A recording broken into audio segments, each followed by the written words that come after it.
ஒரே ஒரு சாட்சி மட்டும் உங்ககிட்ட கண்டிப்பா நான் சொல்லணும்னு எனக்கு மனசுல தோணிட்டே இருக்குது. பிரின்சிமா உங்களுக்கு எல்லாருக்கும் தெரிஞ்சிருக்கும் நினைக்கிறேன்.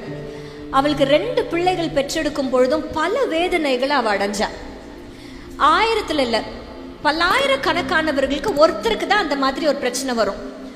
அவ உண்டாயிருக்கிறா அப்படின்னு தெரிஞ்ச அந்த நாள்ல இருந்து கிட்டத்தட்ட 8 மாசம் வரைக்கும் ஓயாம வாந்தி, எதுவுமே சாப்பிட முடியல, தண்ணி கூட குடிக்க முடியாது, கம்ப்ளீட்டா டீஹைட்ரேட்டட் ஆயிட்டாங்க. எந்த அளவுக்கு அவ 2வது பிள்ளைய பெற்றெடுக்கும் பொழுது ரொம்ப மோசமான நிலைமையில அவளுடைய உயிருக்கே ஒரு பிரச்சனை வந்த ஒரு சூழ்நிலையில அவளை ட்ரீட் பண்ற ஒரு டாக்டர், அவங்களுக்கு பிரசவம் பார்க்க போற அந்த டாக்டர், இன்றைக்கு நான் தைரியமா சொல்றேன், அவர் ஆவிக்குரியவர். ஒரு ஆவிக்குரிய டாக்டரை கர்த்தர் அந்த பிள்ளைகளுக்கு கொடுத்தார். அந்த ஆவிக்குரிய டாக்டர் கிட்ட மைண்ட்ல என்ன இருக்குன்னா, அம்மாக்கு பயங்கரமான ஒரு எமர்ஜென்சி பிரச்சனை. இப்ப அம்மாவை காப்பாத்துவாங்களா பிள்ளைய காப்பாத்துவாங்களா? நீங்களே சொல்லுங்க. யாரை தான் காப்பாத்தணும்?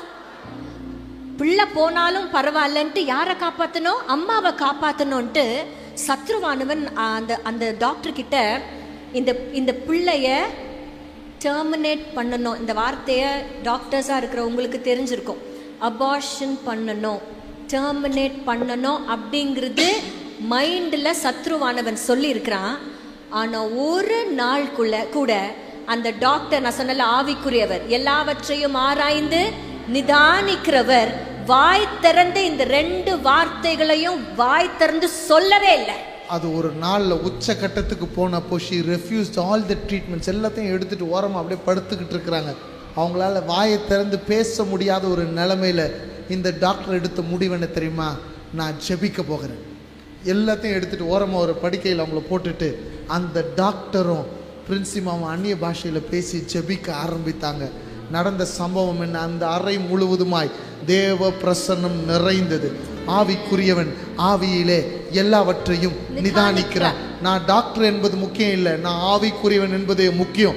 ஓ, ஆவியிலே அவர் அந்த ஸ்டெத்தஸ்கோப் எல்லாத்தையும் ஓரம் வச்சுட்டு அந்நிய பாஷை பேச ஆரம்பிச்சார்.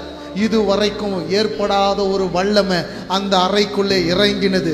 அந்த பிள்ளை பிறப்பதற்கு விரோதமாய் எழும்பப்பட்ட ஒரு யுத்தம், 8 மாதங்களாய் இருந்த அந்த யுத்தத்தை கர்த்தர் ஜெயமாய் ஜெயமாய் ஜெயமாய் மாற்றினார். ஓ, she got healed.